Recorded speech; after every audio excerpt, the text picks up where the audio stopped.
Hijrahnya dari hati dia, dari hati dan diri dia. Dia ingin menjadi yang lebih baik. Mungkin selama ini dia rasa seronok, happy, tapi bila satu masalah timbul ataupun satu benda yang berlaku pada dia, di situ dia akan sedar bahwa terlintas di hatinya bahwa dia ingin berubah.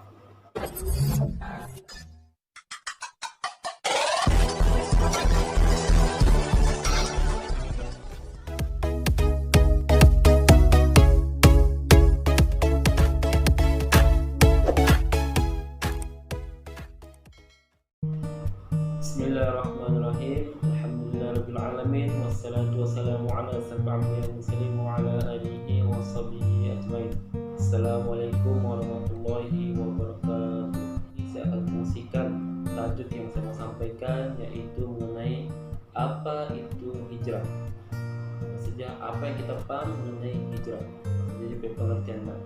Di sini apa yang saya sampaikan, ada dua pengertian hijrah dari sudut bahasa dan dari sudut istilah. Manakala pengertian daripada sudut bahasa yang membawa maksud berpindah dari satu tempat ke satu tempat atau berubah dari satu keadaan kepada satu keadaan lain. Itu dari punya pengertian daripada segi bahasa. Manakala dari segi istilah, pengertiannya adalah meninggalkan sesuatu yang dilarang, yang dilarang oleh Allah Subhanahu wa taala. Ini berdasarkan hadis daripada Abdullah bin Abshi bahwa Rasulullah SAW bersabda, orang-orang yang berhijrah ialah orang-orang yang meninggalkan apa yang dilarang oleh Allah Subhanahu wa taala. Hadis riwayat Abu Dawud. Dalam makna yang lebih luas pula, hijrah ia sebagai perpindahan dari suatu keadaan tidak baik kepada keadaan yang lebih baik. Contohnya seperti meninggalkan ajaran sesat, ataupun meninggalkan ajaran yang bertentangan dengan Islam dan kembali kepada ajaran Islam sebenar. Pada asasnya peristiwa hijrah ini bukan saja berlaku kepada Nabi Muhammad SAW, tetapi turut dilakukan oleh nabi-nabi yang lain atas perintah Allah SWT, seperti Nabi Ibrahim, umpamanya diperintahkan Allah SWT berhijrah ke satu tempat yang lain, seperti mana firman-Nya dalam Al-Quran yang bermaksud setelah Nabi Lut beriman kepadanya dan Nabi Ibrahim pun berkata, aku hendaklah berhijrah kepada Tuanku, sesungguhnya dialah Jua yang maha berkuasa lagi maha bijaksana. Surah Al-Ankabut ayat 26. Di samping itu, Nabi Musa juga diarahkan berhijrah kerana atas ancaman pembunuhan terhadap baginda. Selain itu, banyak ayat-ayat Al-Quran yang menerangkan peristiwa hijrah Nabi Musa ke tempat Madyan. Ini nama tempat ini Madyan ini yaitu nama tempat yang Nabi Musa mau berhijrah, maksudnya berpindah. Dia berhijrah atas cadangan seseorang yang mengetahui bahwa ada pakatan orang ingin membunuh Nabi Musa. Selain itu, Nabi Nuh juga diperintahkan berhijrah kerana akan berlakunya banjir besar. Apa yang kita tahu dalam kisah ataupun sirah Nabi Nuh, di mana Nabi Nuh telah mencipta ataupun membuat satu batra yang besar di atas gunung. Kira macam gunung lah, kira macam begitu. Jadi maksudnya dia mencipta itu batra untuk mereka berpindah. Bila berlaku banjir besar itu, mereka akan pindah dari tempat itu ke tempat lain. Sebab pada masa itu Nabi Nuh dia berdakwah, dia coba menarik dia punya kaum untuk bahwa yakin atau percaya kepada Allah SWT. Tapi hanya ada beberapa orang saja yang mengikut dia punya ajaran dan mengikut ajaran Allah SWT.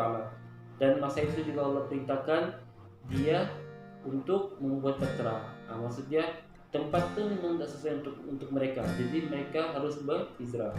Oke. Bagaimanapun dalam konteks hari ini hijrah juga kita selalu sambut. Maksudnya kita selalu sambut di setiap negeri selalu sambut hijrah. Maksudnya kita akan mengenang sirah-sirah Nabi ataupun tentang cerita Nabi, bagaimana baginda sallallahu alaihi wasallam berhijrah ke satu tempat ke satu tempat. Maksudnya dia berhijrah ini dia berdakwah dia menyampaikan ajaran Islam. Apa yang kita paham konteks hijrah ini kita ambil pendekatan untuk individu lah. Maksudnya bila seseorang itu dia berniat ataupun dia berniat ingin berubah terlintas dalam hati dia berubah untuk jadi lebih baik. Jadi disitulah terlintas, maksudnya disitulah sampainya hidayah itu daripada Allah. Maksudnya Allah akan bagi hidayah kepada seseorang supaya untuk dia berpikir dan terlintas dalam hati dia berniat untuk berubah. Mungkin sebelum ini dia seorang yang selalu melakukan dosa, selalu buat perkara-perkara yang mungkar lah, yang dilarang oleh Allah SWT. Jadi pada satu masa Allah beri hidayah kepada dia dan dia berniat dalam hati dia ingin berubah untuk yang sekarang ini dia mau jadi lebih baik. Itulah maksudnya konteks hijrah. Maksudnya apa yang kita pahami hijrah ini dia bukan hanya kita ketahui daripada jalan cerita seperti sirah Nabi, tapi hijrah ini kita ambil juga untuk pendekatan pada individu, maksudnya pada diri kita sendiri. Pengajaran yang kita dapat makna hijrah ini kita bila mendekat, maksudnya hijrah ini kita bila pengajarannya itu dimana kita akan lagi dekat dengan Allah SWT. Maksudnya kita akan ingat dan kita akan sentiasa mengingati perbuatan yang kita lakukan. Jadi tak semestinya seseorang itu biarpun dia jahil, dia tidak akan berubah. Maksudnya bila dia bertobat artinya itulah hijrahnya dari hatinya, dari ajaran dan dirinya. Dia ingin menjadi lebih baik.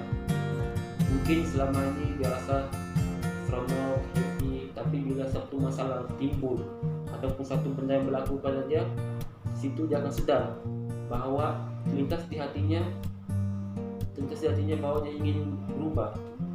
Itulah maksudnya yang kita pahami hijrahnya, maksudnya perpindahan. Maksudnya perpindahan dari yang kurang baik pergi yang lebih baik.